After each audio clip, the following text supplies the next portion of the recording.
Hi guys, I did my Theorist presentation on B.F Skinner. Some background information about him is his full name is Boris Frederick Skinner, so totally understand why he preferred to go by B.F Skinner.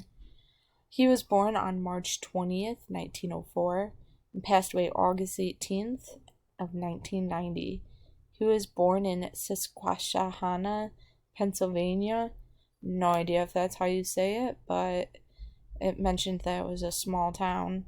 His father was a lawyer and his mother was a stay-at-home mom where she took care of him and his younger brother.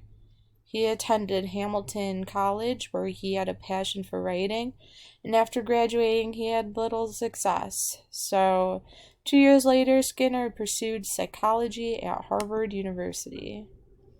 At Harvard, he made something called the Skinner box. Using this box, he wanted to study more objective ways to look at behavior. Basically, it was just a box that had a bunch of rats in it, and there was a pedal or a bar or something, but when they clicked it, some food came out. And so obviously the mice were clicking it like crazy getting food. It showed that the behavior followed by a reinforcement stimulus results in an increased probability of the behavior occurring in the future.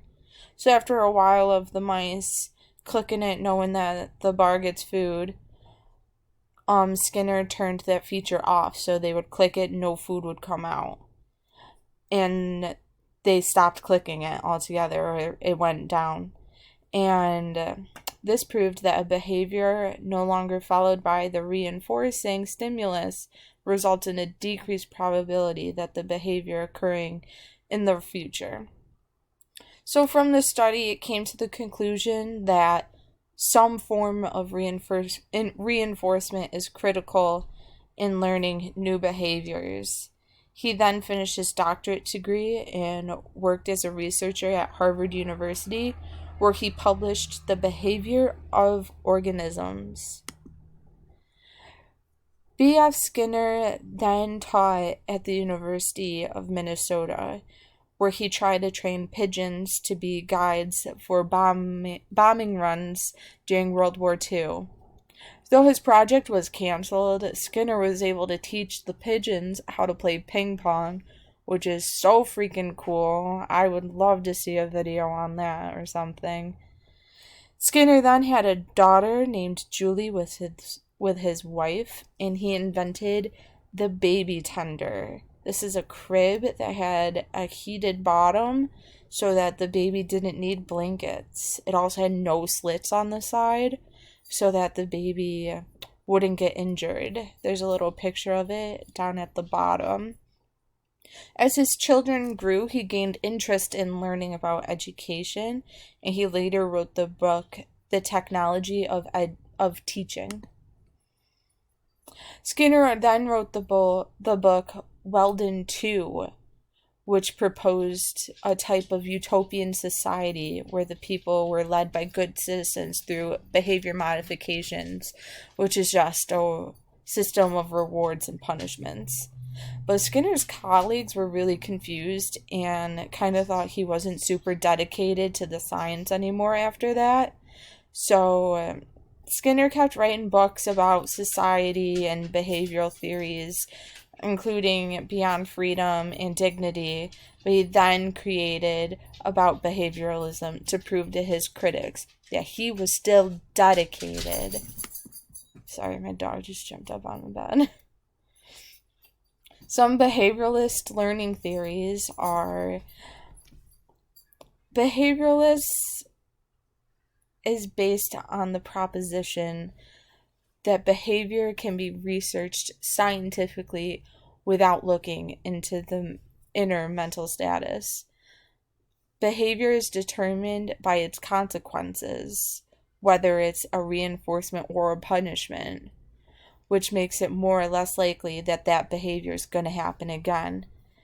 And past behaviors may influence future behaviors depending on 3 types of consequences. If the behavior happened, there was no consequence, the probability of the behavior happening again is neutral.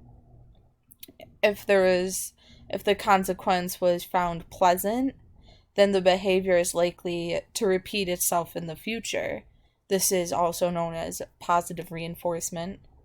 And if the consequence was negative, then the acts of the punishment, the action is less likely to happen again in the future.